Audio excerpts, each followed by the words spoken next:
Hi! Magandang araw po sa ating lahat. Welcome kayo sa aking YouTube channel, ang Madiskarting Waray! Ngayong araw ay magluluto tayo ng masarap na poche. Dahil nga hindi lang ordinaryo at basta-basta ito dahil ang palaman nito ay pinag-isipan kung ano nga ba ang pwede nating combination na perfect para mas lalong marami tayong mga customer kapag matikman nila ito ay talagang babalik at babalik sila. Kaya naman samahan niyo po ako at isi-share ko sa inyo at ipakikita ko kung paano nga ba magluto ng masarap na buchi na pwede nyo itong pagkakitaan. Kahit nasa bahay ka lang, display nyo lang ito sa labas ng bahay nyo.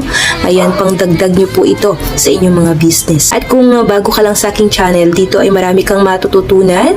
Matututo kang magluto ng iba't ibang kakanin na pwede mong pagkakitaan. At hindi lang kakanin ang pwedeng matutunan, pwede mong matutunan dito ang pag-bake ng cake at pag-design ng cake. Kaya naman, subscribe nyo po ang aking YouTube channel at samahan nyo po ako. Panoorin niyo po kung paano ko nga ba nilulutong masarap na buchi. Ang una natin gagawin ay magluluto muna tayo na syempre ng palaman. Sa ating palaman kakailanganin natin ng condensed milk. Ito yung maliit lang. And then ang all-purpose flour natin ay kalahating cup. Para medyo mas masarap ito, maglalagay tayo dito ng flavoring. Ito ay gumamit ako ng ubi flavoring, 2 teaspoon. And then maglalagay tayo dito ng water, 1/2 cup.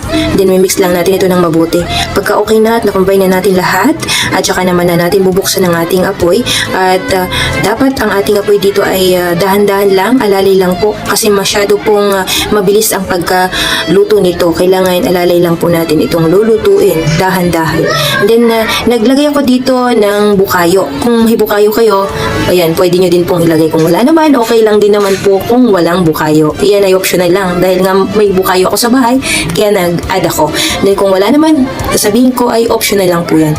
Pagka okay na, matigas-tigas na po itong ating palaman, pagka ganito na ang kanyang consistency, okay na po ito at ito ay papatayin na natin ang ating apoy para hindi po masunog ang ilalim nitong ating palaman. Sa pagluluto ng ating palaman na ito ay simple lang at madaling sundan. Pagka okay na, hanguin na natin ito agad at para hindi po masunog itong ating palaman. Ang gagawin naman na natin ay pagsasamahin na natin ang ating mga ingredients para sa ating mochi. Ang una natin gagawin dito ay pagsasamahin muna natin ang ating glutinous rice flour. Ito ay gumamit ako dito ng 500 gram, 4 cups. And then ang ating all-purpose flour, 1 and 1/2 cup. Ito yung sinasabi kong sikreto ng aking buchi na masarap po siya dahil hindi po siya ganun kalagkit kapag naglagay pa tayo dito ng all-purpose flour. Lagay tayo dito ng water.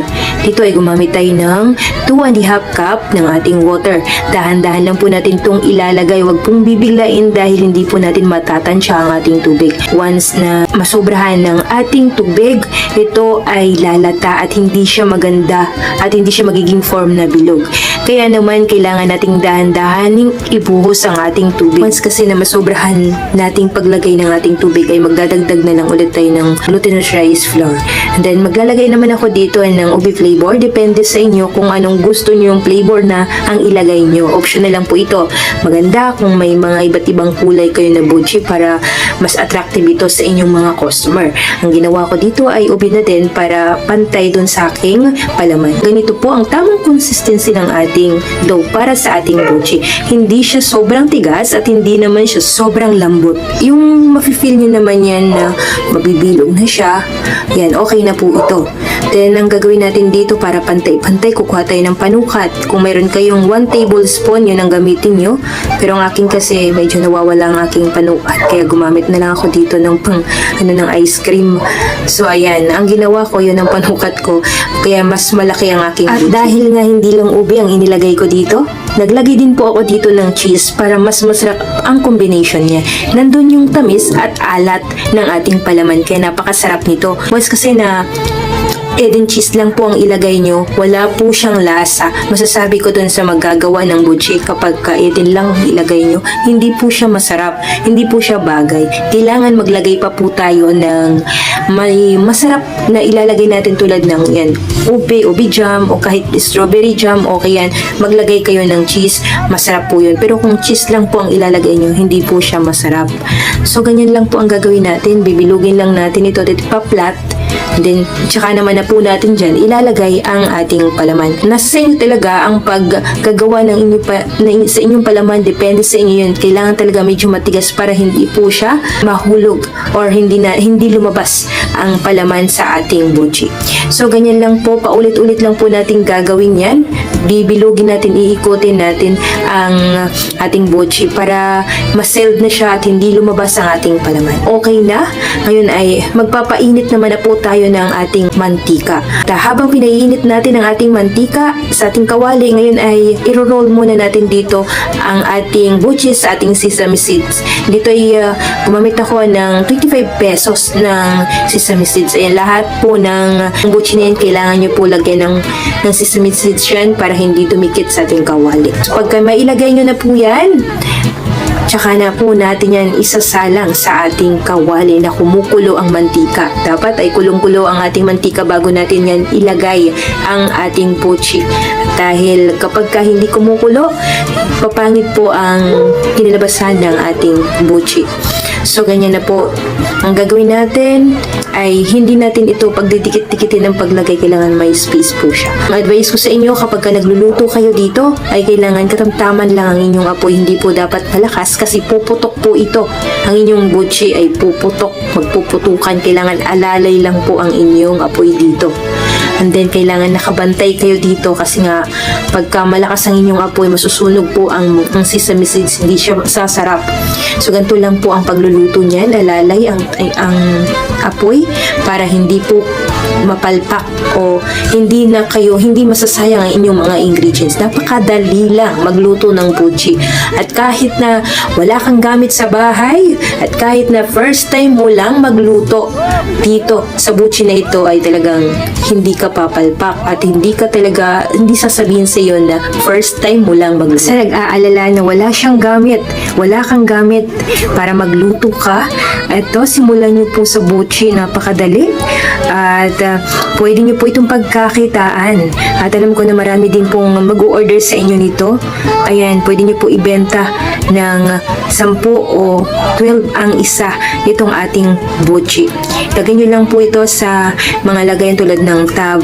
Ayan, pwede nyo pong ilagay dyan. At pwede rin po kayong maglagay sa bilao. Magpa-order kayo sa bilao. Marami nang mag-order sa inyo yan. Mag-post lang kayo sa inyong mga FB. Ayan, nga pala, kung gusto nyo pong hiramin ang aking mga picture na ipang-post nyo sa inyong mga FB, dalawin nyo po ang aking Facebook, Hasmin Kabigkis. Ayan, hiramin nyo lang po lahat ng aking mga picture at pwede nyo po itong panimula sa inyong mga business. Ayan, hiramin nyo po ang aking mga picture na ito. At talaga namang makakatulong ito sa inyo. So, ayan na po. Bubuksan na po natin yan ang loob niya. Napakasarap kapag may cheese at may ube ang ating buchi. Yan. Kung nagustuhan niyo po itong aking recipe or kung nagustuhan niyo po kung paano ako magluto, subscribe niyo po ang aking YouTube channel, ang Madiskarting Waray, at i-click niyo na rin po ang notification bell para updated po kayo sa lahat ng aking i-upload. Pod nyo palagi sa akin at sa lahat ng aking mga subscribers. Shoutout po sa inyong lahat, sa lahat ng mga member ng Madiskarting Waray Group. Shoutout sa inyong lahat. At ayan, kung ikaw na nanonood ngayon, comment nyo po dito ang inyong pangalan at shoutout kita sa next vlog ko. Sa susunod na vlog, naka-mention ka na po at naka-shoutout ka na po dito sa aking YouTube channel. Kaya naman huwag kalimutan mag-comment, mag-iwan ng comment at para makita ko ang pangalan at mga nanonood sa aking YouTube channel, kasi once na magkaroon na ako ng pera at sumahod ako sa YouTube channel, ay pipili ako ng fan ko na palaging nagko-comment dito para mabigyan ko ng open. Kahit isang subscribers lang ang mapili ko, ay masaya na po ako dahil nakatulong po ako sa karapat-dapat na mabigyan ng ating mga nanay na nasa bahay lang at gustong kumita at makatulong sa pamilya, lalong-lalo na sa probinsya na alam ko na mahirap ang buhay doon. Kaya naman sana ay marami pa po tayong matulungan at makapanood dito sa aking channel para makatulong din tayo sa iba.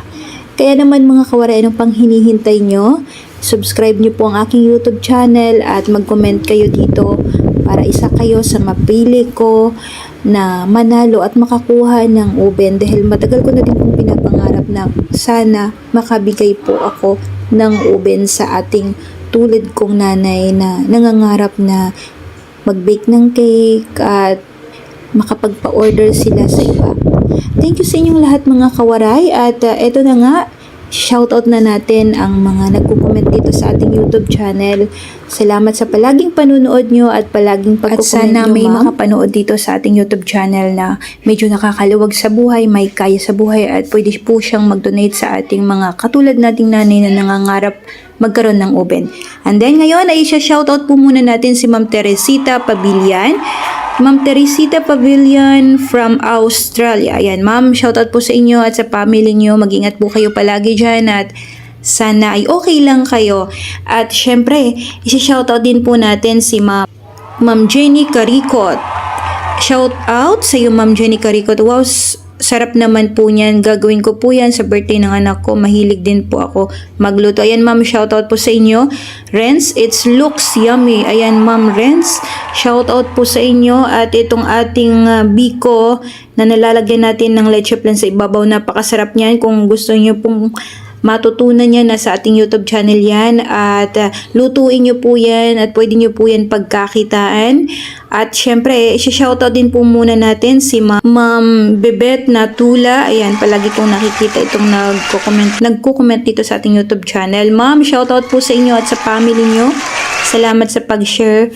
Wow, subukan ko yung lutuin. Ayan, ma'am, shoutout po sa inyo. And Zam. Ay ma'am, shoutout po sa inyo E and Sam. Thank you po. Thank you sa pag-share ng recipe. Ma'am, opo yan. Ito po yung ating sapin-sapin intab at talagang matututo kayong magluto ng ating sapin-sapin na sakto lang ang lasa niya at napakasarap. At shoutout din po natin si Ma'am Uding Cooking. Ma'am Unding Cooking. Ayan, palagi ko rin po siyang nakikitang nagko-comment sa ating YouTube channel. Shoutout sa inyo, ma'am. Wow, kasama po ako sa shoutout, ma'am. Thank you po. Ayan, palagi po kitang isa-shoutout. Gagawa ako ng Biko Saturday birthday ko. Ma'am Fee Guardaya. Ayan, ma'am, shoutout po sa inyo. Wow, may natututunan na naman ako sa kamuting luto. Thank you, madiscarding waray. Ma'am Fe, napakasarap po nitong ating kamote. At alam ko na kakaiba po ito at magugustuhan po ito ng inyong mga customer at ng inyong mga mahal sa buhay. Thank you po sa inyong walang sawang panunood sa aking YouTube channel. Shoutout po sa inyong lahat mga kawaray!